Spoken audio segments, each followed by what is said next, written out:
Hey everyone, welcome back. Today I am scrolling through one of my favorite blogs, Lousy Book Covers. I was scrolling through this some months ago and found a book called Empress Teresa.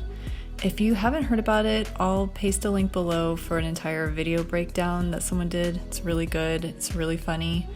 And I ended up taking that Lousy book cover and redesigning it 100 different ways. I'll put the link below if you want to see what I came up with and all 100 different book covers. I even decided to open up a creative market store, and I was going to take those book covers and make them available through Photoshop and Canva so people could easily edit them. I used all free stock photography so that it would be really easy to just add your title and your name and upload a cleaner looking book cover, but I only ended up making one of them. And one of these days I'm hoping that I will get the drive to do some more and add social banners and banner ads to them as well. It's just one of those things, like as soon as money comes in, I lose interest. I just love making things, and I don't like having clients. I don't like thinking about exchanging money. I don't know where that block comes from. I'm working to get over it. I also work in seasons, so it's not unlike me to kind of lose interest in a project and then a year later or 2 months later or 5 years later, I get inspired and I get back to it. So I was scrolling through Lousy book covers again last night, and I came across this cover by Bob Price, and his book is titled They're Having a Laugh.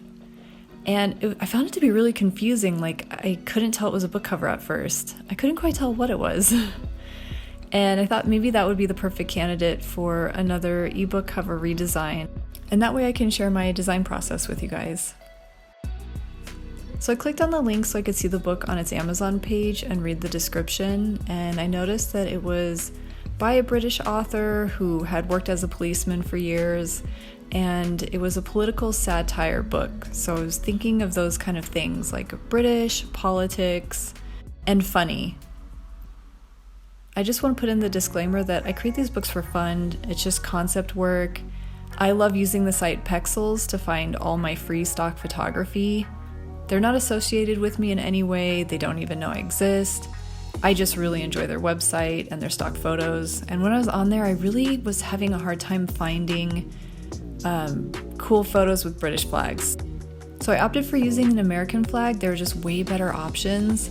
If I were doing this for a client, I would Photoshop over the American flag with a British one. It just can be a lot of work in certain situations, and this is a fun concepting project that I was just doing on an evening for the thrill of it, and I did not want to spend hours painstakingly photoshopping in British flags. So keep that in mind when you're watching my design process. Yes, they should be British flags. Yes, they're American flags instead. But the colors are very similar, so just replacing the flag at the end of the day is something that can be done really easily and not mess with the design very much. Okay, with that said, my first step after finding out about the book is jumping onto Pexels. I'll put the link below. It's all free stock photos. I really love the variety of photos that they have. They're really fresh and they're really clean and modern, and I wouldn't look at a lot of them and think, oh, that's a free stock photo. They're pretty high quality in general, and I really enjoy their selection. I won't show too much of me searching for photos. It's just a lot of scrolling and looking and waiting for inspiration to hit. So I didn't record all that much of the process. I was just trying to look up keywords about like laughing or British politics and things like that that might bring up some photos that are relevant to our book. Next, I moved over to Photoshop and I put in the dimensions for Amazon Kindle book covers, and I got to work. This first photo I really loved. I thought that it was almost graphic looking, like it came from a comic book or something. I just like how clean the photo looks, how simple it is. It's part of the face, but also without being able to see the eyes, it doesn't feel really personal. And those were the elements about it that I really enjoyed, and I thought, I can do something with this.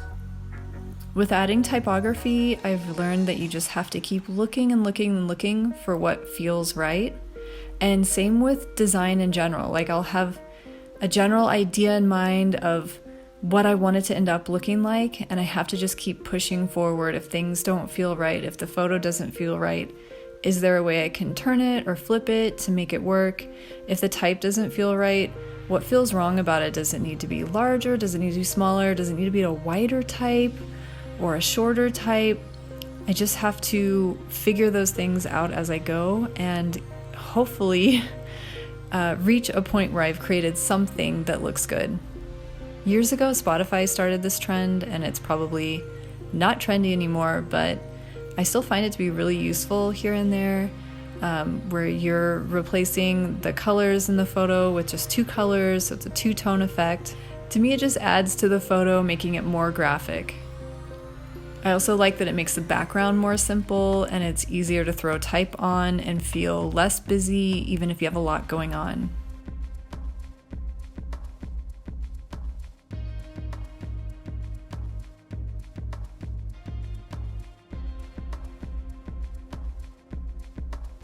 Okay, and here's the final piece. This is by far my favorite cover that I made for this last night. I think it looks so cool. I think the colors look punchy.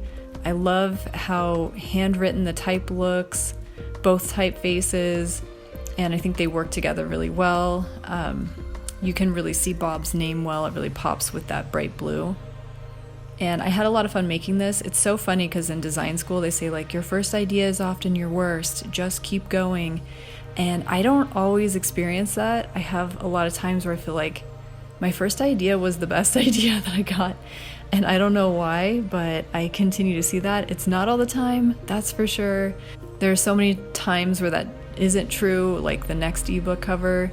But for this one, it was really true. Like, I just felt like the idea came, I worked through it, I got it figured out, and I'm really proud of it. Okay, now it's time for me to slug through the mud here. The second round was really tough. I had an idea, it was not working. I had to keep working through it, and I feel like what came out in the end is workable, doable, but I would rate it as mediocre. As you can see, I work through a ton of different ideas, and I'm trying different things, and I'm just trying to see if anything jumps out at me, if anything looks like it could be something interesting. I finally landed on the photo of this girl. I liked all the white space above her. I liked the movement in the photo. It just felt like, okay, I can do something with this. It definitely was lacking that political feel, but I have a plan for that.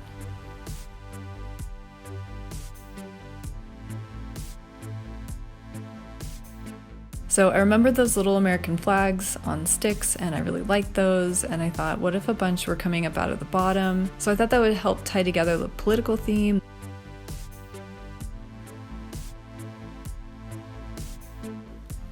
Okay, and there's the final look for that one. Kind of disjointed, I don't know. This is like the kind of concept that if a client wanted that, I would have to work with it a lot more to make it feel more unified, because it definitely feels disjointed. And here you can see them side by side. I still think it's an improvement, but maybe I'm wrong. Okay, on to my third concept. I thought this one was the funniest. I really had fun overlaying this like wacky looking face on top of this girl who's wrapped in an American flag. Her skin tone was really different, so I tried to get it to blend a little better. But just a reminder, I was only spending like maybe 10 minutes making each of these, maybe not even. So I was just working through the color balancing really quick. And there you have it. It almost looks like a poster for like a wacky movie from the 80s. The other thing that I was thinking is it gives me Exorcist vibes. Like, I don't know, she looks like she's gonna start vomiting out green liquid. My other thought was maybe people would find it off-putting, like maybe it seemed a little like demeaning or condescending. Okay, and my final concept, I feel bad, like the 3 out of the 4 concepts have the same type lockup. I was not trying to do that, but I was also trying to work quick, and there was something about that lockup that really screamed political to me. So once I found it, I just kept rolling with it, and I think the type in the first one screams more of like nonfiction. And this is a nonfiction book, but it is also political, so I don't know, it seemed more appropriate to stick with that political feel, especially if my graphics are more jokey. All right, and there it is, that's the final as well. I think a lot of people usually think that a good book cover, you need to do a lot of stuff, or just design in general, like you need to add a lot. And more often than not, I find that just doing less is more. Letting the off-kilter type, speak louder than some kind of crazy busy background or overly photoshopped image. And here you can see the side-by-side again, so you can see the comparison of what it was and what it could be. So here they all are together. I'd love to hear your opinions in the comment section below. Do you have a favorite? Did I improve the book cover? Are these worse? Let me know. Thanks for tuning in. I'll see you guys next time.